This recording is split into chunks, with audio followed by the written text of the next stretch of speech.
Dith da o hoethas. Heddiw ni ara dathla Govynnow. Hello, my friends. Today we are going to discuss questions. I'm going to go through the formation of basic questions, or general questions as they're known, and I'm going to go through questions that use interrogative words. So first, general questions.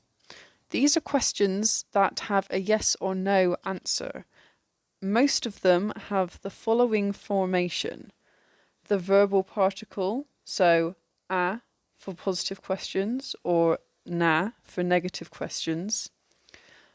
Then the verb conjugated for that subject in the appropriate tense. The personal pronoun, which is optional most of the time. And then the rest of the sentence. And remember, verbal particles cause a second mutation. Here are some examples. Rag and sampel. A vinith ta mos then dywoti. Do you want to go to the pub? A il hi redia. Can she read? A redia vi. Do I read? Na redions. Do they not read? Na mordarth ev. Does he not surf? As for statements, many verbs can be replaced by gul, conjugated for that subject, followed by the main verb in the infinitive form.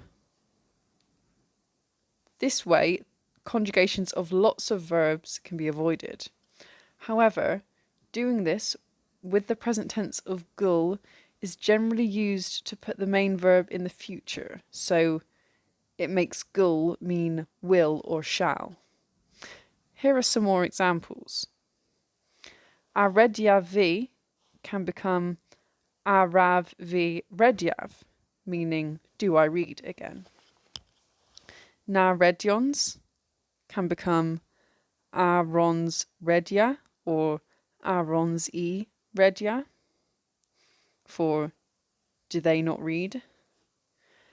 Na mordarth ev can become na ra ev mordartha, meaning does he not surf. Bows and mows don't have this formation because they don't use the verbal particle. Bows meaning to be and mows meaning to go. They have the following formation when it comes to questions: the conjugated verb in whichever form, followed by the personal pronoun, which I think is optional, and then the rest of the sentence. So here are some examples with bows and mows. Avi heddiw. Do I go today? Os ta trist. Are you sad? Ons e lemon. Are they going now? Yw hwi the Truro in Fennoch? Do you all go to Truro often? Of vi benin. Am I a woman? For the long form of bows, the third person verb is different in questions. So this is when it means there is or there are. Imma means there is or there are for he, she, and it. And that's the normal statement rather than a question.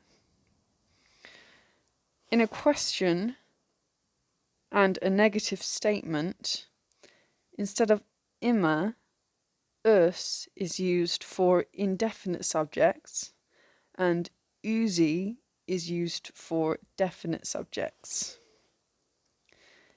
Imons means they are, but not there are unless referring to people.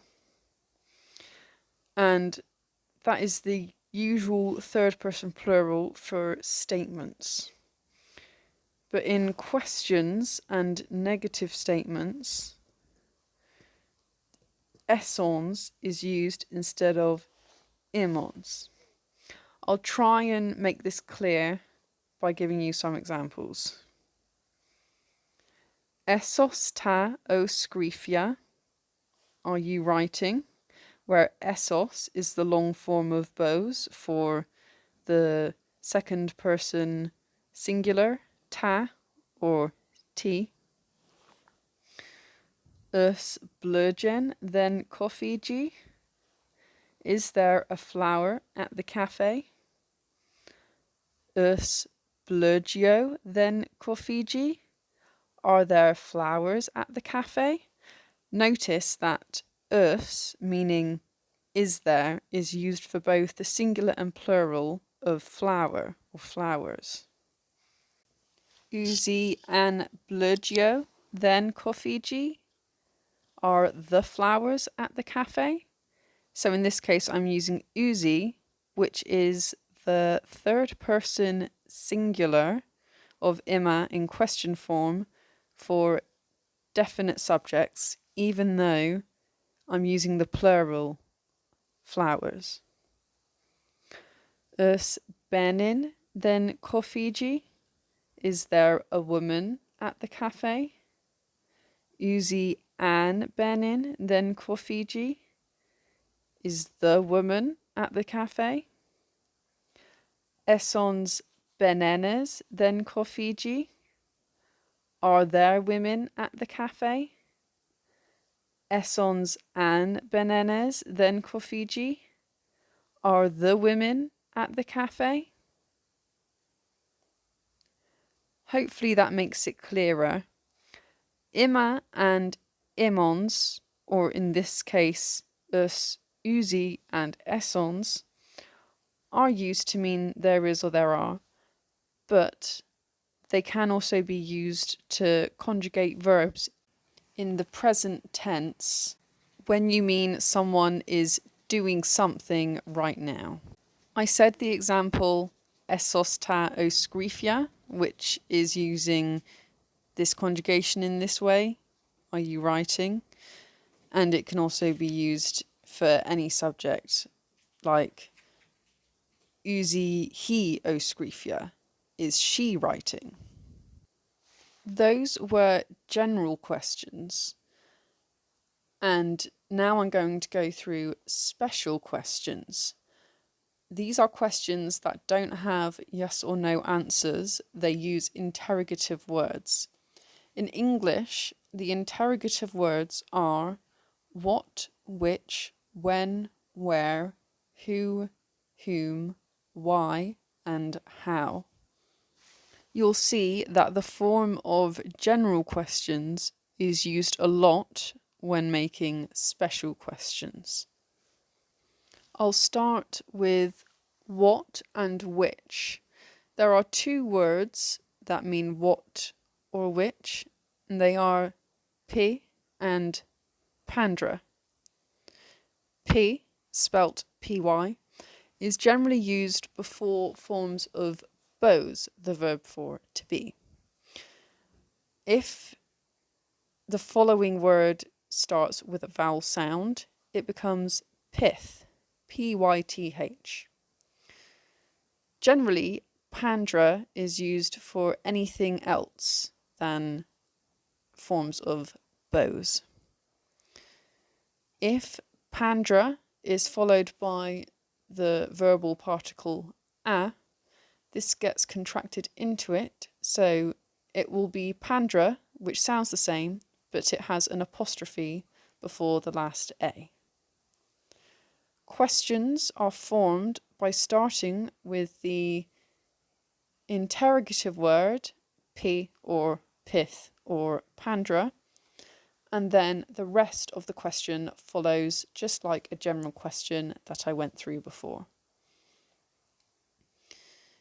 If the interrogative word is followed by a noun, like which thing, you would have pi or pith, then the noun, and then the rest of the question like a general question.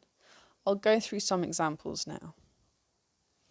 Pith esa ev okul. What is he doing? P mis you hema. What month is it? P semlans scans nepith. What does something look like? And you can replace nepith with another noun.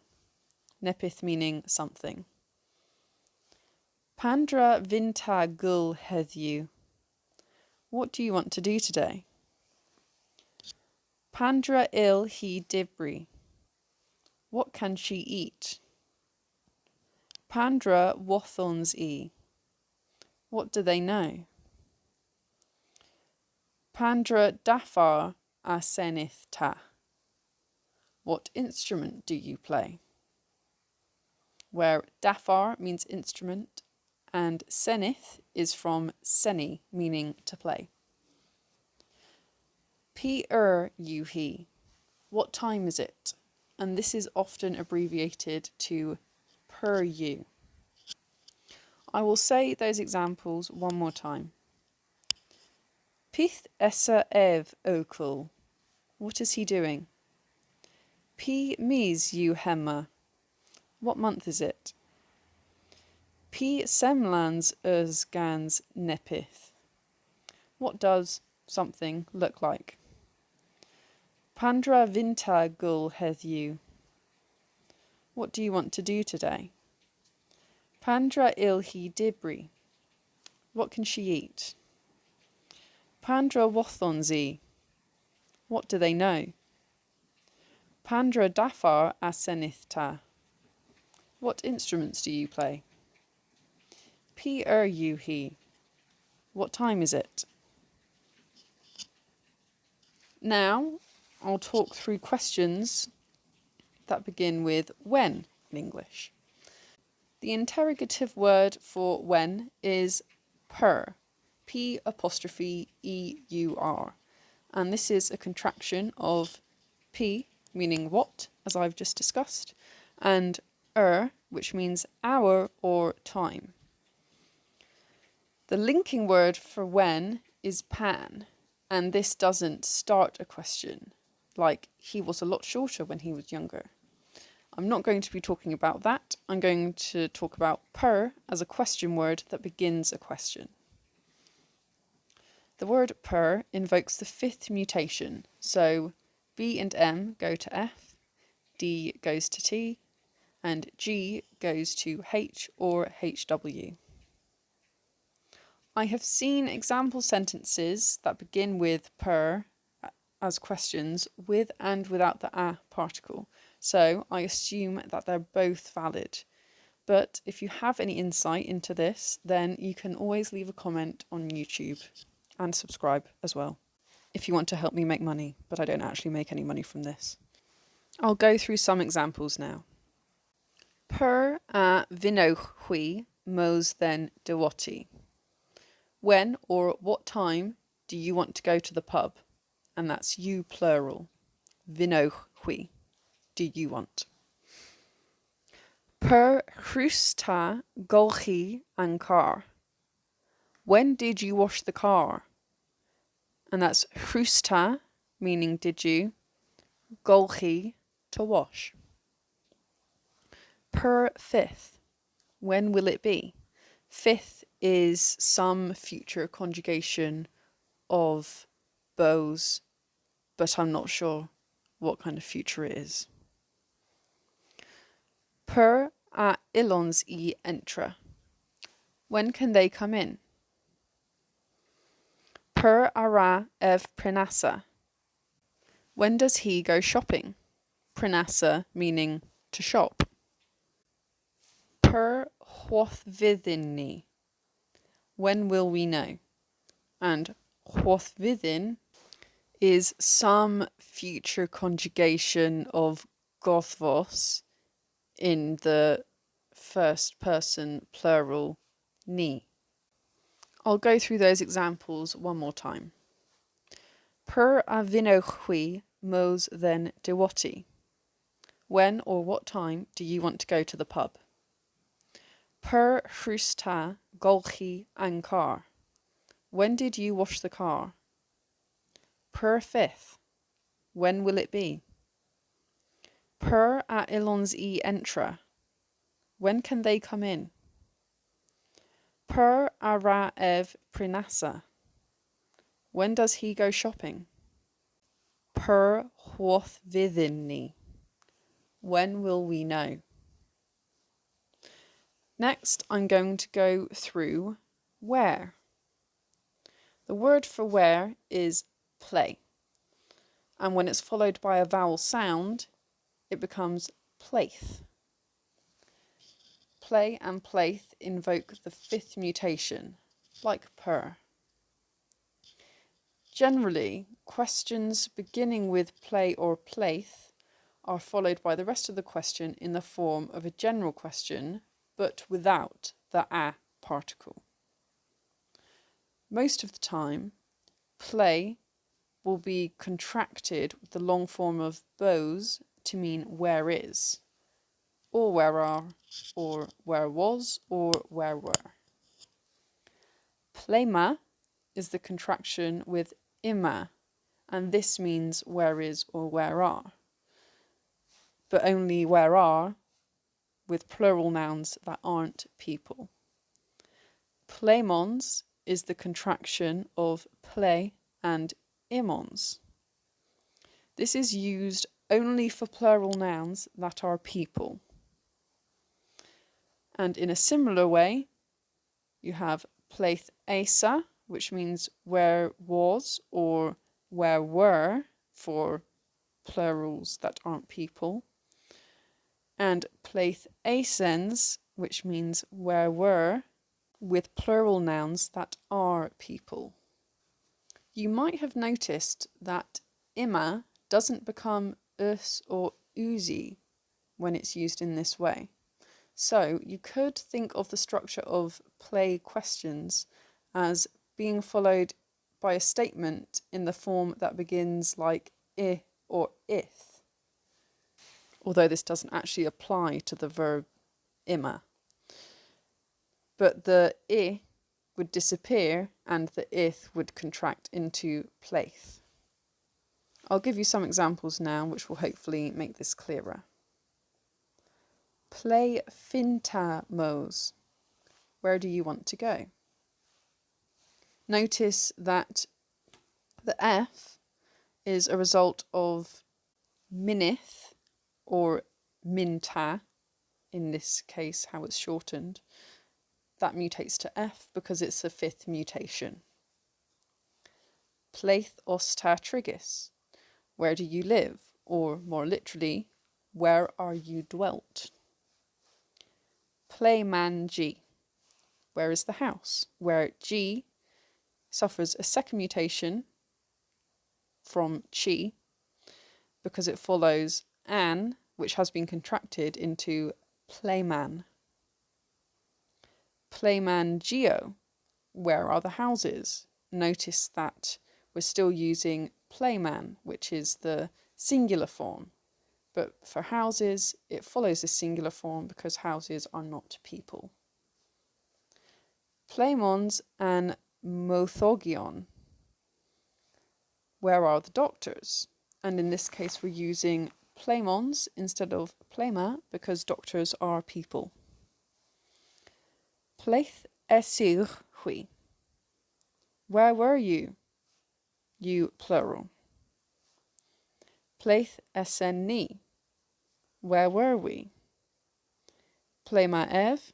Where is he? Plemava means where is it, or where is he, or where is she. And this is a common, slightly idiomatic expression.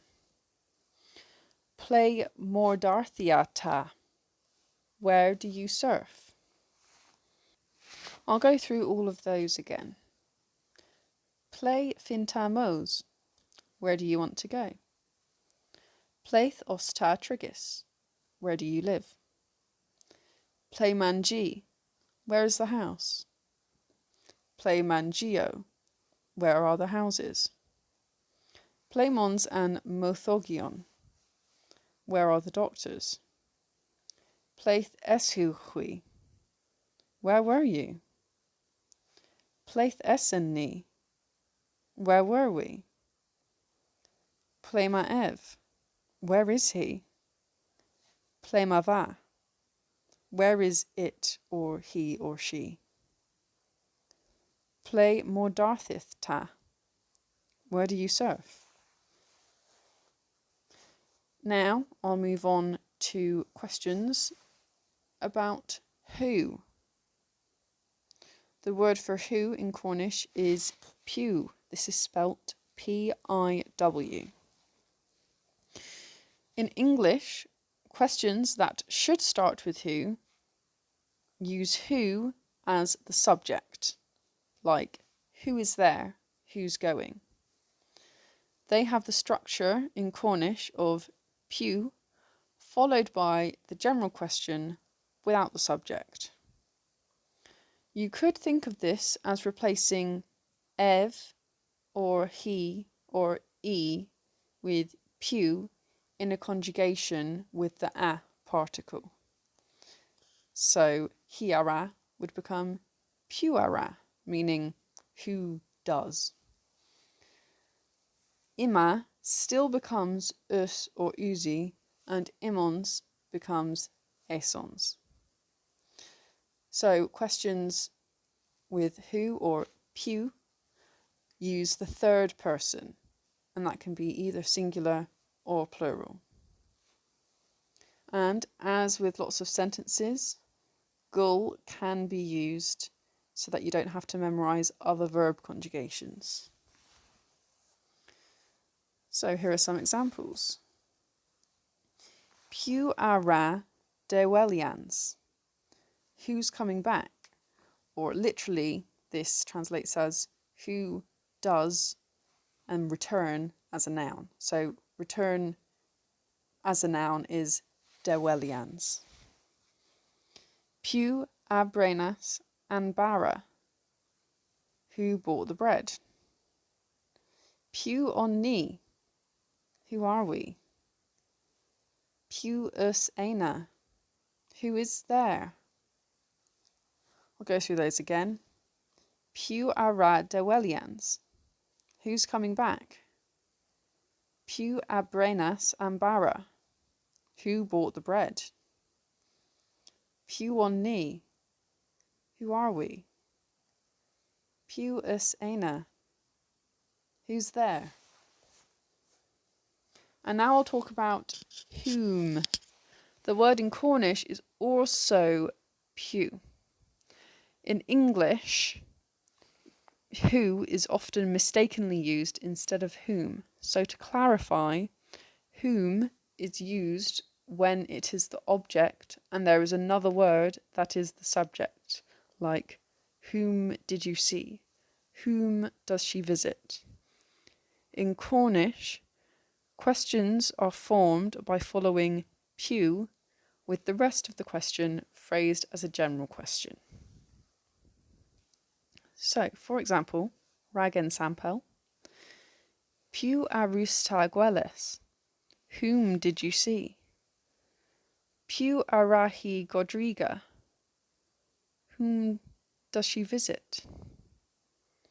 Pw a chwilochwi? Whom do you seek? Pw onzi boddek ddeweres? Who are they willing to help? Pw esson ni o gelwel? Whom are we calling? I'll go through those again. Pw arusta gweles? Whom did you see? Pw arahi Godriga? Whom did she visit? Pw a chwilochwi? Whom do you seek?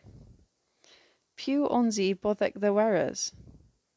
Whom are they willing to help? Pw esson ni o gelwel? Whom are we calling?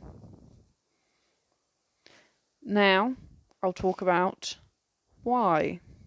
The word for why is prag, and this is always followed by I, if, ima, na, or nag, where na or nag are the negative questions. So the phrase that follows it appears like a statement rather than a question in the I or ith form, or na or nag for negative statements, or ima for the long form of those. Here are some examples. Prag ima ev o redia. Why is he reading? Prag I rusis mos. Why did you go? Prag ith you trist. Why is he or she sad? This could become Prag ith you he trist. Why is she sad? Prag ith you ev trist. Why is he sad? Prag I kerons and gorna. Why do they love that man? Prag nag of vi squeath. Why aren't I tired? Prag nara ev di birth. Why doesn't he leave? I'll go through those again. Prag ima ev o redia. Why is he reading? Prag I rusismos. Why did you go? Prag ith you ev trist. Why is he sad? Prag I kerons angorna. Why do they love that man? Prag nagov vi squeath. Why aren't I tired? Prag nara ev di birth. Why doesn't he leave? So I hope that that was a fairly simple way of forming questions. Now I'll go on to how. So the interrogative word for how is fatel, and this triggers the second mutation, unfortunately. This is used mainly in the same way as English. Fatel you means how is, and this is used to mean what is something like. To say how are you or how is she or whoever. How are you is fatlegenis for singular people and fatlegenoch for multiple people, which you must have heard many times before. This is roughly a translation of how is it going with you. Fatla doesn't trigger any mutations, fortunately. Fatlegenoch used to be used for singular people in a formal setting. This is the third person plural, and the third person plural is commonly used in this way to address people formally. But in modern Cornish, fatlegenis is used even formally as the language has evolved. To ask how is or how are followed by someone else to mean how are they doing or how are they feeling, the phrase can be generalized to fatlegans, and then this can be followed by a person or maybe even an animal. And the gans can change to ganzo, genzi, genen, ganza for he, she, we, they, or even genev for I. For general use of how, we say fatel, and this is followed by the rest of the sentence phrased like a general question. Here are some examples. Fatel you anguer. How is the weather? Fatel leverer gwagon in Kernuic. How does one say blank in Cornish? I've used gwagon as the word for blank, which you can change to whatever you like. Fatel alsa and Kerno Kresik affordia henna. How will an average Cornish person afford that? Fatla ganzanki. How's the dog? Fatel you anki. What is the dog like? Fatel govscrifafi. How do I register? And in this case, the V is optional, an optional pronoun. Fatel goskista. How did you sleep? Fatel viskuthas ev henna. How did he find that out? And again, the pronouns ev, ta, etc. can be optional. Fatel rugvi mos oma. How did I get here? I'll go through those again. Fatel yuangua. How was the weather? Fatel levera gragan in Cernuic. How does one say blank in Cornish? Fatel alsa and Cerno cresek affordia henna. How will an average Cornish person afford that? Fatel ganzanki. How's the dog?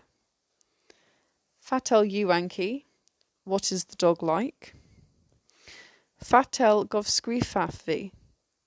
How do I register? Fatel goskista. How did you sleep? Fatel viskuthas of henna. How did he find that out? Fatel rugvi mos oma. How did I get here?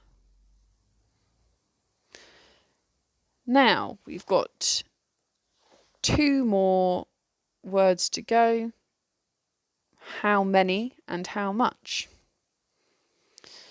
How many is pilis. And you only really need to know this if you want to say yourself how many. There are other translations, pes, pisel, and paneles, which you may as well remember so that you can recognise. But if you want to ask how many yourself, you can just use pilis. Pilis and pes are both followed by singular nouns, even though the translation in English would have plural nouns. So, pilis liver us this. How many books do you have? Pilis gintena arugi ddewertha and sethan uzi pasies. How many tractors did they sell last week? Where last week is and sethan uzi pasies.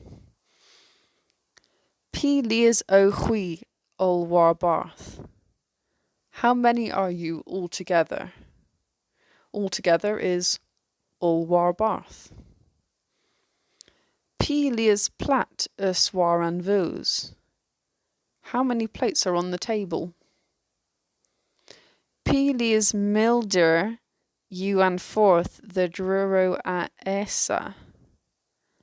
How many miles is the road to Truro from Saltash? I'll go through those again. Pilis liver is this. How many books do you have? Pilis gintena arugi ddewertha and sethan uzi pasies. How many tractors did they sell last week? Pilis o hui ol warbarth. How many are you altogether? Pilis plat war an vos. How many plates are on the table? Pilis milder you and forth the Druro a Essa. How many miles is the road to Truro from Saltash? And now I'll talk through how much. The word in Cornish is pigemis. There are some other translations. There are some words for how many that I've seen in example sentences for how much, but the main word is pigemis, which is the one you should use. And the formation is what you would expect. So pigemis followed by the verb conjugated for a general question, so including the a particle where appropriate, followed by the rest of the sentence. So for the final time, here are some examples. Pigemis you thou warber. How much is your wage? Pigemis you hemma. How much is this? Another phrase for how much is this is P cost you hemma. What cost is this?